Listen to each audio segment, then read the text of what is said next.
Hey, welcome back to Two Super Guys Trade Stocks. I'm Dylan. And I'm Vinny. And today, Jerome Powell and the boys of the Federal Reserve came out with their December meeting results. We're going to talk about his speech, talk about what he's predicts for the economy for next year. Slightly delayed. Two Super Guys Trade Stocks.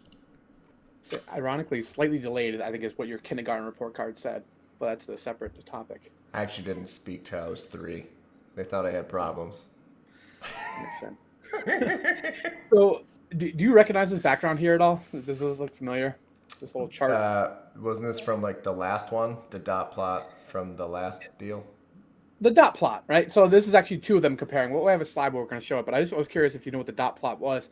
Basically, this is a polling of the Federal Reserve governors in terms of where they think the interest rates will be at different time periods, and they're going to show the kind of transition arc over the last few months of this polling results. This was Dylan. So obviously, I'm very invested in this because I'm shorting the tits out of the market right now. So I texted Vinny like right before because I was watching it at work.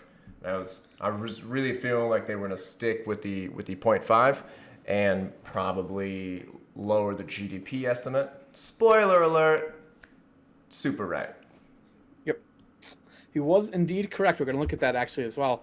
So this is a dot plot, right?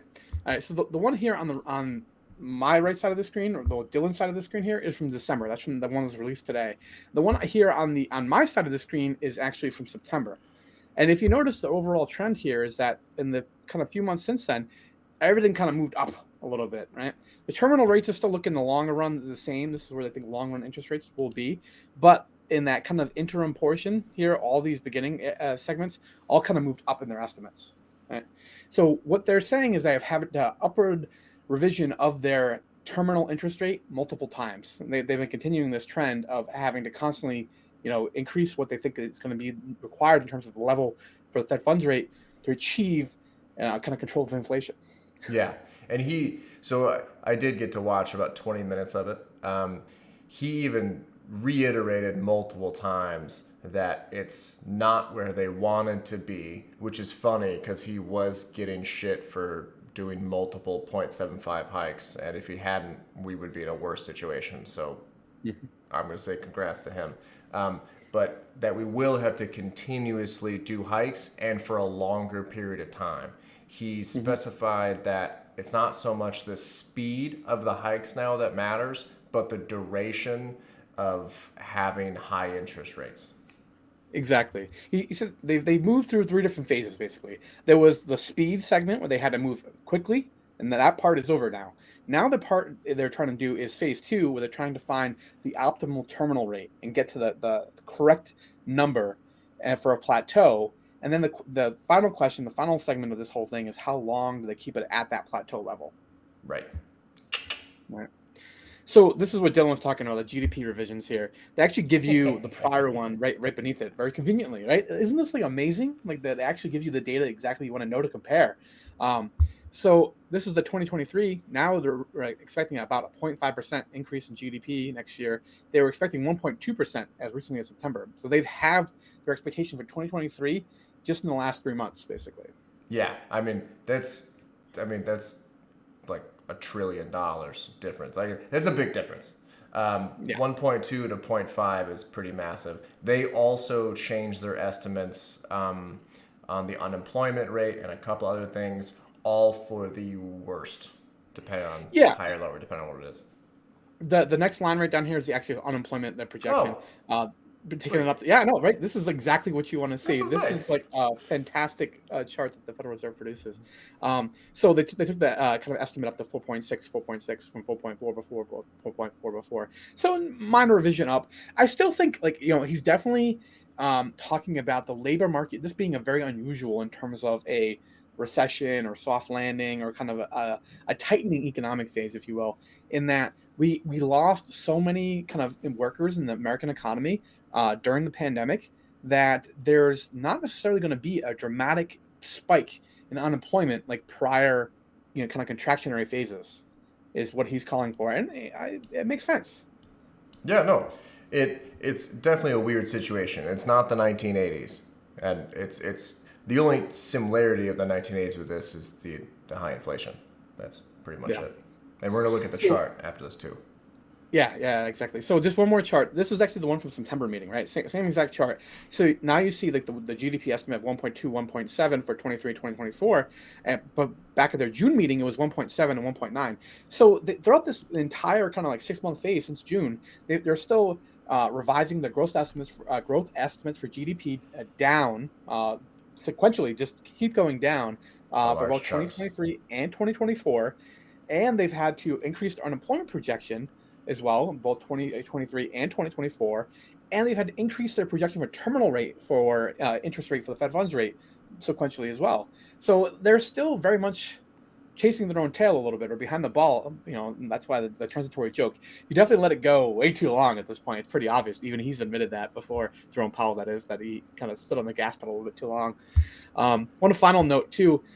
This is the Fed funds balance sheet. So we expanded from this $4 trillion all the way up to like $8.5 trillion. They've been selling, kind of selling assets at about $95 billion a month, but still a long way to go even to get back down to pre-pandemic levels. We're back to about the same level we were in October of 2021 in terms of the balance sheet. So they still have a lot of assets that could offload, which also kind of contribute to tightening of the monetary supply. Yep. And that's all great news for me because I'm hella short. If you don't mind, give us a like and subscribe. Took me 40 hours to create this little thing. That's how good I am at technical stuff. Yep. So we've all seen this thing before, right? This green is the trend line, yada, yada, yada, yada. And then this gray is the 200 moving average. I was so close to selling here, and I may still have to cancel this short. This is by no means me winning, right? Still very negative. But I got to stick to my rules, and I'm technically still in play. I don't have a couple days of closing over this trend line. We had some major volume. Let me move my face. Yeah, pretty big volume. And then we're going to go to the intraday chart because that was crazy. Yeah, it was cool. I actually got to watch a little bit live today, how much it moved during Powell's speech, particularly. Yeah, I mean, it's this giant thing, right? We were chilling at 404, went all the way down to 396 in a matter of 10, 15, 20, 25, 30 minutes. That's Yeah. about right, yeah. I wonder what the 1 Yeah. minute was. Just curious. I know the Dow was up 200 at one point to down 400 was the swing I saw on the Dow. That was the one I happened to watch during the actual speech. This is in 1 minute, 405 to 401. That's pretty gross. That's really fast. That's a rough drop. Yeah. Nothing like depending entirely upon the emotional state of one guy. I thought his speech was pretty fair and balanced today and didn't really reveal anything new, but kind of confirm, things that we've seen. That I think the most kind of pressing thing or thing that I've had to kind of come to terms with the most is that this is going to be much more protracted than I kind of anticipated. It seems like. Yes, this is not going to be a V recovery. That is not going to happen.